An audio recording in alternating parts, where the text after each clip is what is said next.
ગુજરાત ન્યૂઝમાં આપનું સ્વાગત છે। વડોદરા વોર્ડ નંબર 10માં ગટરની સમસ્યાથી ત્રસ્ત રહીશોનો રોષ ઉકેલ નહીં આવે તો નેતાઓને વિસ્તારમાં ન ઘૂસવા દેવાની ચીમકી ઉચ્ચારી।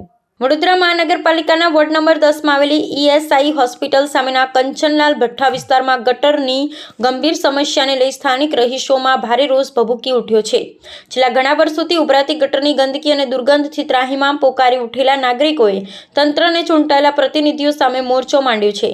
પ્રાથમિક સુવિધાઓના અભાવે લોકોનું જીવન જીવવું મુશ્કેલ બન્યું હોવા છતાં સમસ્યાનો કોઈ કાયમી ઉકેલ ન આવતા ને રજૂઆતો બહેરાકાને અથડાતી હોવાથી આખરે રહીશોએ ઉગ્ર વિરોધ પ્રદર્શનનો માર્ગ અપનાવ્યો હતો।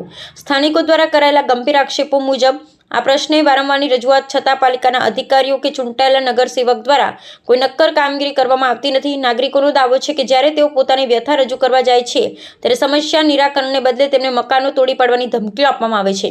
પ્રજાના પ્રશ્નો ઉકેલવાને બદલે લોકપ્રતિનિધિઓ માત્ર સત્તાના સુખમાં રાંચતા હોય અને પ્રજાની હાલાકી પ્રત્યે દુર્લક્ષ સેવતા હોય તેવી લાગણી અસરગ્રસ્તો વ્યક્ત કરી રહ્યા છે।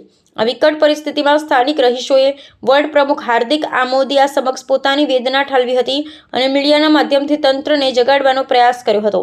આક્રોશિત જનતાએ રોષપૂર્વક ચીમકી ઉચ્ચારી છે કે જો ગટરની આ સમસ્યાનો તાત્કાલિક અને કાયમી નિકાલ લાવવામાં નહીં આવે તો આગામી ચૂંટણી સમય વિસ્તારમાં કોઈ પણ નગરસેવક કે રાજકીય નેતાને પ્રવેશ દેવામાં આવશે નહીં। પ્રાથમિક સુવિધાથી વંચિત રાખનાર નેતાઓનો સખત વિરોધ કરવામાં આવશે તેવો સ્પષ્ટ મત સ્થાનિકોએ વ્યક્ત કર્યો છે।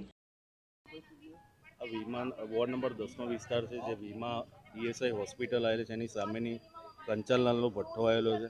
આજે 30 વર્ષથી જનતા હેરાન થઈ રહી છે કે અમારી જે પ્રાથમિક જરૂરિયાત નળ ગટર રસ્તા સારા જોવે છે। તમને જનતા વારે ઘડીએ કોર્પોરેટરને બી રજૂઆત કરી છે પણ આજે એમના પેટનું પાણી હલતું નહીં કારણ કે 30 વર્ષથી સત્તાના નશામાં ચૂર છે કે ભાઈ અમને ખોબા ભરીને લોકોએ વોટ આપ્યા છે એટલે હવે એ લોકો જનતાને હેરાનગતિ કરી છે।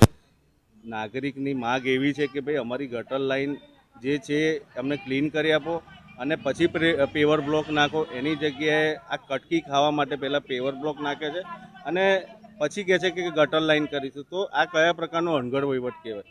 જે જનતાને હાલાકી પડી રહી છે એનું પહેલાં ધોરણે નિરાકરણ લાવવું જોઈએ। જો આનું નિરાકરણ નહીં આવે તો જનતા દ્વારા એવું કહેવામાં આવ્યું કે ભાઈ અમે ચૂંટણી બહિષ્કાર કરીશું અને તાત્કાલિક ધોરણે એમની જે રજૂઆત છે એ રજૂઆત સંતોષવાવી જોઈએ અને જે કોર્પોરેટર આટલા સત્તાના નશામાં ચૂર છે જે જનતાનું બી સાંભળવા નહીં માગતા એ બેન જે લીલાબેન મકવાણા છે એ લોકો એવું કહે છે કે ભાઈ અમને તમે હેરાનગતિ કરીશું। જો અમે મીડિયાથી બી નહીં ગભરાતા, અમે કોઈથી ગભરાતા નહીં, અમે પેવર બ્લોક નાખીને જ રહીશું અને એંગલ મારીને આ જે રોડ છે એ બંધ કરવાની બી ખુલ્લી ચીમકી જનતાને આપી રહી। તો ચીમકી જે જનતાને આપી છે જનતા બી કહી રહી છે કે જો ટૂંક સમયમાં આવી રીતના નિરાકરણ નહીં આવે તો અમે ઉગ્રમાં ઉગ્ર આંદોલન કરીશું।